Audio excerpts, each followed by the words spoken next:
WKU students is in the works, I'll tell you what the university is planning right here on News Channel 12.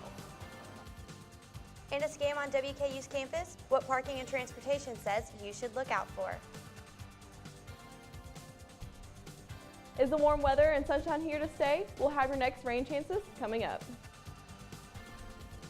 This is News Channel 12, live at 6, where commitment makes the difference.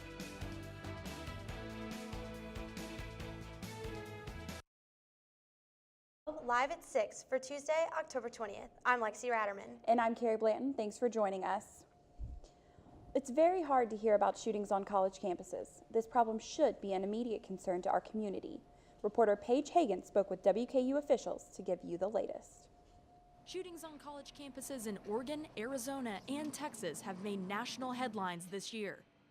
WKU officials are working to clear up growing concerns with some new ideas on the drawing board. Last Friday we had a meeting with environmental health and safety along with media relations and another group on campus in regards to our response to emergency situation.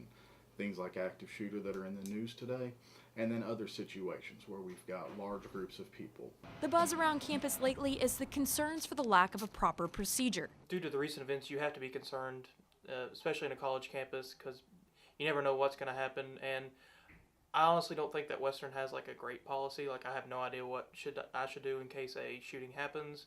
And if anything was to happen, then I don't think many people in the university even know what to do. So I think it's definitely a big issue that they need to address. WKU President Gary Ransdell's meeting with emergency management professionals last week addressed what needs to be done. What we're working on right now is an app that will go on people's phones so that they can have access to the police department through a tip line, and we're hoping to roll that out here in the next couple months. If you see something, say something. A lot of these times with active shooter and different situations, there's a line that leads to before it occurs. There's someone who knew something, who saw something, who thought something was out of place, and please let the police department know. While most campuses are very safe, including WKU, threats of violence could happen anytime, anywhere. For News Channel 12, I'm Paige Hagan. Thanks, Paige. University officials are also teaming up with PBS to produce an instructional video to better prepare students and faculty in case of an active shooter situation. That video should be available by next semester. Police are still investigating a shooting that happened at ZombieCon late Saturday night in Fort Myers, Florida. Today, new surveillance footage shows more of the frightening situation. The incident left one man dead and 5 others with non-life-threatening injuries. Detectives are searching for witnesses and ask if anyone has any information to contact the Fort Myers police. Allison Lundergan Grimes is back on TV. The Secretary of State has a new 30-second TV ad out Tuesday morning to support her re-election campaign. In the ad, Grimes says the last few years have been noisy, a reference to the hundreds of millions of dollars spent on ads by her and about her that aired in 2014. Grimes is seeking a second term as Secretary of State. She faces Republican challenger Stephen Nipper in the November 3rd general election. Former Virginia Senator Jim Webb has ended his Democratic presidential campaign. This news comes after the first Democratic debate. Webb complained of not having enough time for questions. Hillary Clinton is currently the frontrunner in polls, with Senator Bernie Sanders behind. Webb's campaign says he is considering a bid as an independent. Hilltoppers are helping to give back in South Carolina. Housing and Residence Life and student activities are teaming up to collect items to help those displaced by massive flooding. Items in need of donation are canned food, baby wipes, and diapers. You can take the items to the Student Activities Office in Downing Student Union Room 2059 by October 30th. A college in Kentucky is set to receive a large grant. Centre College has received a $750,000 grant to support an effort to promote diversity and inclusion. Centre President John Roush says the school has been gaining momentum in diversifying the student body. The grant comes from the Andrew W. Mellon Foundation. This latest grant is the single largest award to Centre. We want to hear from you. Do you think WKU is doing a good job with diversity and inclusion on campus? Tweet us at WKU News 12 or write to us on Facebook at WKU News Channel 12. After a year-long study by Kentucky Governor Steve Beshear's Youth Bullying Prevention Committee, the final report is now public. Bashir is urging for payment to mental health counselors to define bullying in public schools. More than 1,500 incidents of bullying occurred in 2013 through a survey by the Kentucky Department of Education. An elementary school 3.5 miles from WKU's campus is struggling. The struggle is for safety and teaching their students. News Channel 12 reporter Michaela Ballman takes you inside Lost River Elementary School. Calcium is positive 1,480. Ms. Odom is one of our teachers, one of our 6th grade teachers, and she just on her own decided to start an agriculture club.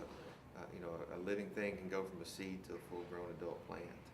And the greenhouse would be awesome to help us do that because we could then do that year-round. More than 5 already. Okay. Do you have conversation? Yes. Out. To put a greenhouse in gives everybody that learning opportunity to be able to see plants grow from seedlings, to be able to actually put a seed in and watch the steps. We use it as an outdoor classroom. So teachers can actually go outside and they can actually do a science unit with their kids, grow it with them, come back and check it often. One of the things that we really want to do is be able to have those kids not only grow regular flowers that we can beautify the school, we also want to be able to grow actual fruits and vegetables. Look around. You see the air? I can't see it, but... We have 2 playgrounds, and they're both located fairly close to some kind of major roads. So that's always been a concern. Lost River Elementary School has a large population of students. And our playgrounds, when the kids go out, we have about 100 kids out there playing, and you have 4 teachers who are watching those 100 kids. Our playgrounds have no fencing around it, and we are in the middle of an industrial area. The PTO can only raise so much, and because we are 85% free and reduced lunch, our poverty rate is huge. So trying to get PTO to raise money for these guys, have parents put in money, doesn't happen. You've got parents who, like I said, come from other countries, and it's daddy works. Is it I'm going to give $5 to the school, or I'm going to go buy some milk and bread to put on the table for my kids? And that's their priority. Their priority is their children and their food at the house. So. To help Lost River, visit our website at newschannel12live.com and visit our Facebook page to follow the link on your screen. It's no secret that doctors urge female patients to get mammograms frequently to check for breast cancer. But now one task force recommends a different routine checkup. The U.S. Preventative Services Task Force now suggests average-risk women to start routine checkups at the age of 50 instead of 40. Along those lines, USPSTF suggests mammogram screenings every 2 years instead of yearly. Although this guideline has been released to the public, specialists and doctors are weary with the update plan and suggest that you talk with your doctor about a checkup plan most suitable for you. Now, flu season is upon us, and 2 cases have been confirmed in Kentucky. Officials from the Kentucky Department of Public Health announced that the cases found are classified as the lowest level of flu activity. Health officials urge people to get a flu shot as soon as they can because it takes 2 weeks to develop immunity to the virus after you have received the shot. Well, speaking of flu season, it got kind of cold this weekend. I had to break out the winter clothes. Can you tell us a little bit more about if this cold winter is here to stay, or what it's going to be like for this week?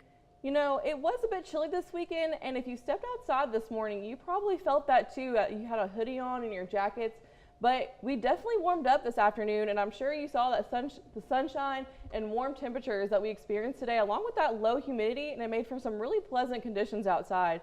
If we look at our PFT cam, we can definitely see what a gorgeous day it was outside, and as that sun's setting, about 30 to 45 minutes, it's only going to make for a beautiful sunset. So coming up next, we're going to talk about how much more mild weather we're going to see across the region. Our weekend rain chances, things could become a little unsettled as we head into next week, but we do have that chance of storms and some rain showers and even maybe cooling off a bit as we saw this past weekend.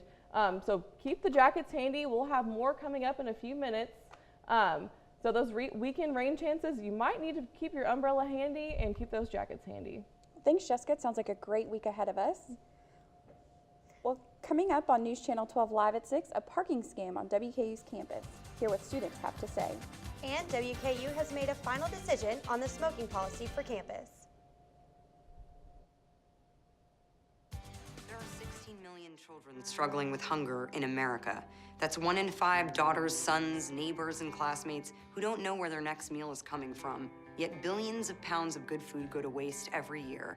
It's time we do something about it. Feeding America is a nationwide network of food banks that helps provide meals to millions of kids and families in need. Visit feedingamerica.org to help them feed even more. Together, we can solve hunger. Together, we're feeding America.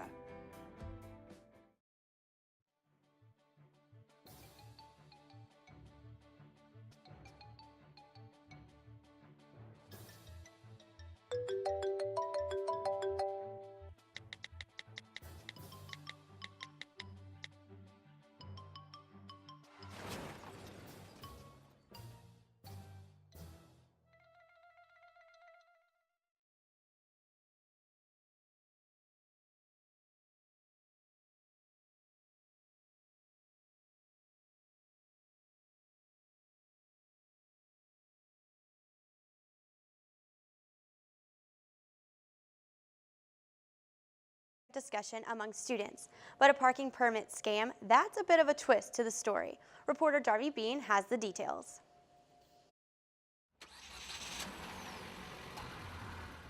When it comes to driving to class, many commuter students often leave home extra early to ensure they'll have a place to park on campus.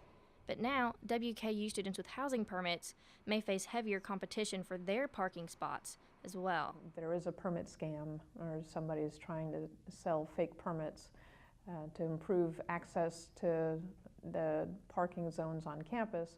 According to Parking and Transportation Services, they typically see about a dozen invalid permits each year.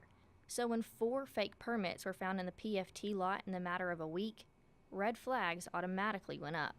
We saw a particular pattern for H3 permits for the PFT lot. They're very similar, so our assumption is that there's one person behind it, but that may not be true. This email, sent out to all housing students at WKU, has been the first method to stop the scam. And so far, it's worked. But that doesn't mean students who rightfully purchased H3 parking passes are simply okay with this scam. That's definitely not fair at all, especially because the permit prices went up this year and I paid a lot of money for mine, so I would be very upset if they were to get away with this. According to Parking and Transportation, the most obvious sign of a fake pass is simply the color. These valid passes have a UV-resistant ink that keep them from fading in the sun. Currently, Parking and Transportation Services have issued more than 3,000 active housing permits to students. With multiple staff members monitoring the parking lots at various hours of the day, a fake pass is hard to get away with. I'd say if it looks too good to be true, it probably is.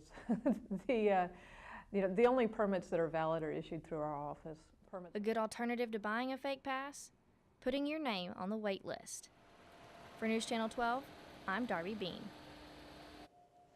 Parking passes are considered invalid if they are photocopied, stolen, or have expired dates. According to Parking and Transportation, students who purchase fake parking permits and are caught not only face a ticket and orange boot on their vehicle, but a trip to the Judicial Affairs Office as well. WKU is the only public university in Kentucky to not have a smoke-free policy in place.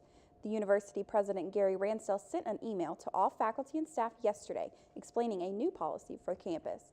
WKU is implementing a 3-year phase-in of a plan to make campus tobacco and vapor-free. To start the plan, the university is going to reduce the number of sites where smoking is permitted. Ransdell says the intent of this action is to keep the campus healthy, safe, beautiful, and sustainable. Kentucky is known for 2 things, horses and bourbon. 2 more distilleries are being added to the Kentucky Bourbon Trail Craft Tour. The total number of distilleries comes to a total of 10. The newest additions are Kentucky Peerless Distilling Company and Hartford and Company Distillery. Kentucky Peerless Distilling is located in Louisville and Company Distillery is in Bourbon County. The tour is a big part of the bourbon experience, pulling around 2.5 million visitors within the last 5 years. Coming up next in weather, Jessica Dobson gives us a look at our 5-day forecast. And later in sports, find out if WKU Tops are bowl eligible.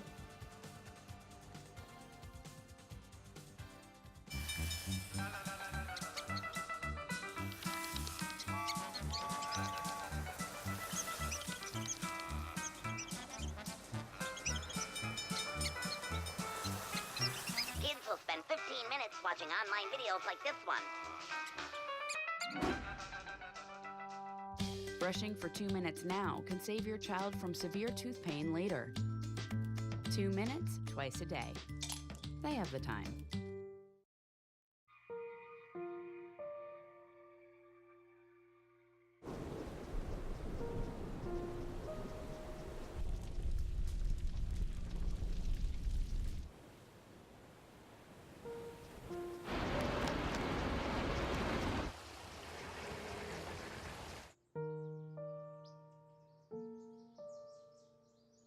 Don't wait. Communicate.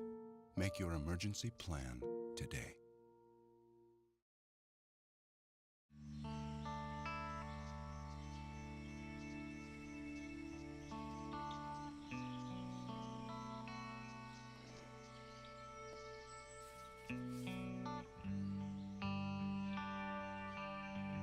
This is the moment I knew.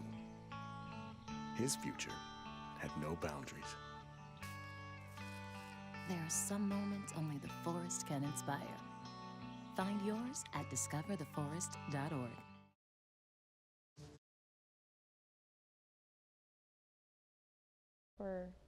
Sure. He helps me with homework.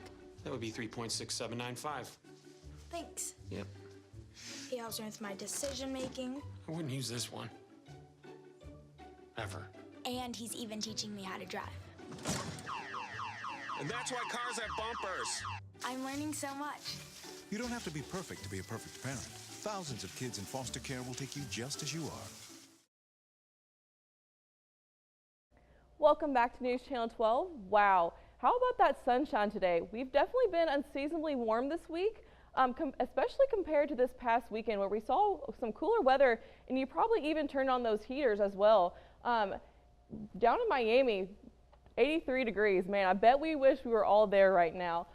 74 in Chicago, 81 in Kansas City, and if we go back a little bit closer to home across the region, we're going to see temperatures that are a little bit more cooler, sitting in the mid-70s, 66 up in Louisville currently, 66 in Indianapolis as well, and 77 in St. Louis. Now, if we head closer, even closer to home, we're sitting at temperatures 62 in Cincinnati, 63 in Lexington, and if we head over to London, 63 there as well. So we've cooled off from our highs today, which were sitting right around 70 degrees, which was very comfortable paired with that low humidity. So currently in Bowling Green, 65 degrees, and our humidity is sitting at 37% with winds out of the north. So all that wind paired with the lack of wind paired with the higher temperatures really made for an awesome day to be outside. Today's almanac, our high today was 71 degrees, which actually was about average, and our low was at 40, which was a little bit below average. So we're seeing two extremes here. Our record was 88 set back in 1908. I'm sure we all wish we could be right there right now. In our forecast breakdown, we're going to see a pleasant week ahead for the remainder, but as we head into the weekend, we're going to see a few chances of storms, maybe a rumble of thunder or two, and then an unsettled start to next week as those storm chances continue. Still a little early to tell. We have a lot of model data to look at in just a few moments. So what's setting us up for this week? Humid, mild air thanks to this high pressure that's moved over the area, and some southerly flow from the Gulf of Mexico has really made it really comfortable this past week. So 44 for tonight, mostly clear, not quite as cold these past few nights, and winds out of the south at 5 miles an hour. For tomorrow, 77 degrees, radiant sunshine, a bit warmer than it has been these past few days. We're going to see that steady warm up for this next coming week, but as we head into the weekend, we will be seeing those cooler temperatures head our way thanks to that low front that's going to be making its way into the region by this weekend. So for your Wednesday, 77 degrees and your low of 44. So as you head outside in the morning for your morning commute, you may want to bring that jacket, and as you head into Thursday, you will want to shed that jacket because it's going to be a high of nearly 80 degrees and a low of 51. But by your weekend, we do see that 60% chance of rain, and on Sunday we'll see a chance of rain as well. And that's going to give us a really unsettled start for this next week. And if you stay tuned to News Channel 12, we're going to keep you updated with your latest rain chances, and it's going to be back to you guys. Thanks, Jessica. Now, transient ischemic attacks, or TIAs, are often called mini attacks because their symptoms are very related to strokes. but they go away in a few minutes. However, doctors want patients who have experienced TIAs to seek immediate medical attention because TIAs are warning signs for potentially bigger issues. TIAs, or transient ischemic attacks, happen when a blood clot or tight vessel cuts off blood flow to the brain for a short time. TIAs only last a few minutes, but they're a red flag for future stroke. About 10% of patients who had TIAs will have a real stroke within 90 days. Signs and symptoms of TIAs are sudden and the same as those of stroke: numbness or weakness on one side of the body, confusion or trouble speaking, trouble with vision, dizziness or loss of balance, or severe headache with no known cause.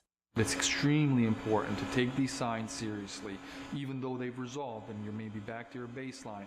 It's extremely, extremely important to take this seriously and seek medical attention as soon as possible. Depending on the underlying issue, treatment for TIAs can range from lifestyle changes such as stopping smoking, eating a heart-healthy diet, and exercising, to medications that prevent clots or lower cholesterol, or, as in John Peterson's case, surgery. That technique was able to resolve a number of the symptoms and prevent a major catastrophic stroke from happening. In Boston, Massachusetts, I'm Linda Champa. Tyler Poe joins us with a look at your sports after the break. Find out how WKU volleyball remains queens on the hill. Me, a bottle couldn't dream that I would never become a superhero.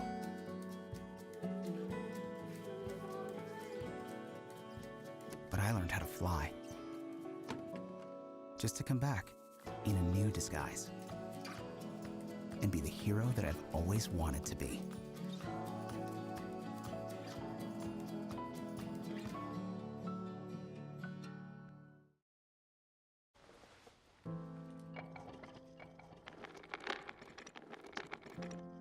Maybe he's really focused. Hey, Michael. Michael. Maybe he likes spinning the wheels. Maybe he just loves trucks. Maybe he's just being a boy.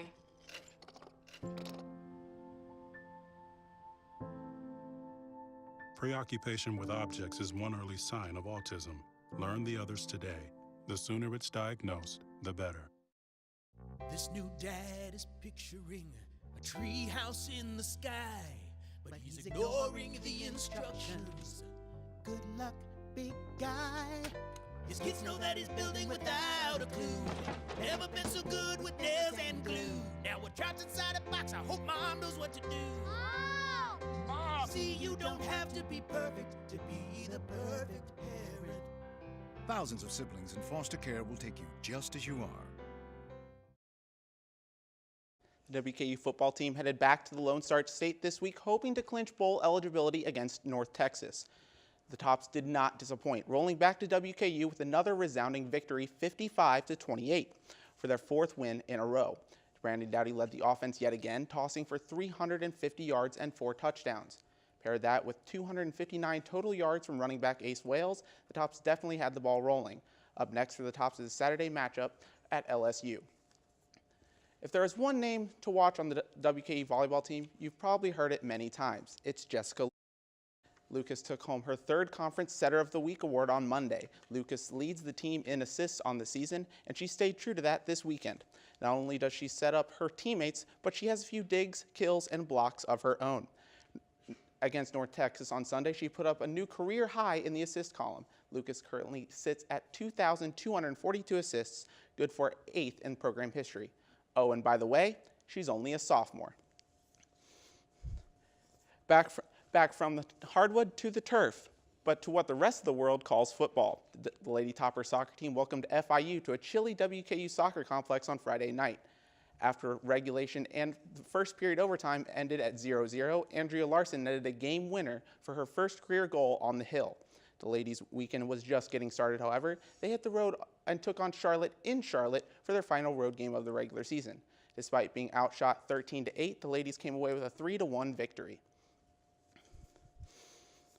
From college to high school, Bowling Green welcomed Barron County to town, if that's how you see a 48-7 thrashing.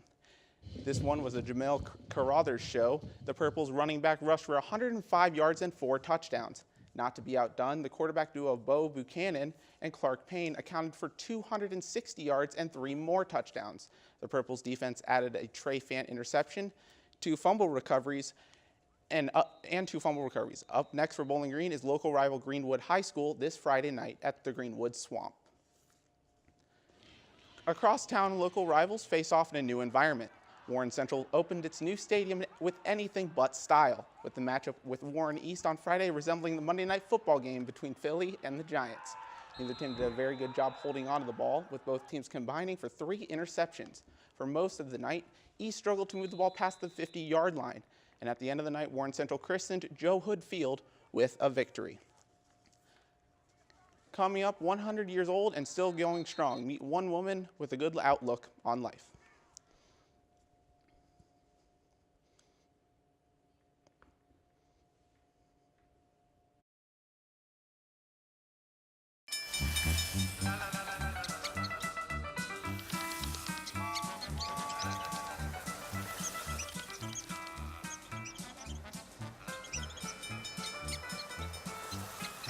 Kids will spend 15 minutes watching online videos like this one.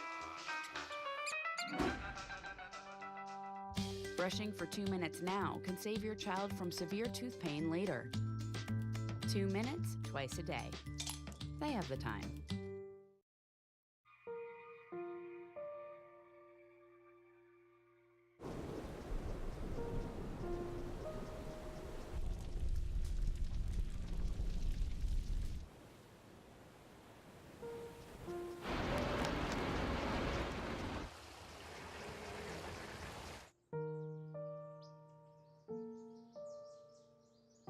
Don't wait. Communicate. Make your emergency plan today.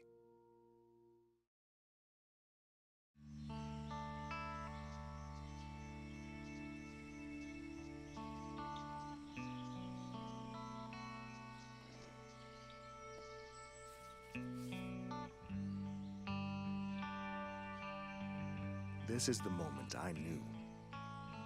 His future had no boundaries. There are some moments only the forest can inspire. Find yours at discovertheforest.org. Can you help me with this? My new dad teaches me all kinds of stuff. Sure. He helps me with homework. That would be 3.6795. Thanks. Yep. He helps me with my decision making. I wouldn't use this one. Ever. And he's even teaching me how to drive. And that's why cars have bumpers. I'm learning so much. You don't have to be perfect to be a perfect parent. Thousands of kids in foster care will take you just as you are. Get out and do some work. That's what one Buffalo woman has to say to people who are retiring early. Philomena Rotundo turned 100 2 months ago. She works 11-hour days, 6 days a week at the laundromat and doesn't plan on stopping anytime soon. The century-year-old woman got her first job at 15 during the Great Depression and said as long as her health is good, she will continue to work. Well, Jessica, it seems like a pretty good week. What can we expect for the next weekend coming up? You know, it could be a total washout for this weekend. So if you have any plans like last minute Jackson's Orchard plans or any outdoor activities, I would definitely save them either for this week or head into next week. So keep those jackets and rain jackets and umbrellas handy. You're going to need them. So we're going to have an unsettled start for next week. Saturday and Sunday, we're both looking at least 50% chance of rain. So keep those umbrellas handy. And then Monday and Tuesday, we're going to be in the mid 60s into the 70s. Well, that's all the time we have for tonight. Thanks for joining us. And thanks for making News Channel 12 your source for news. Have a great night.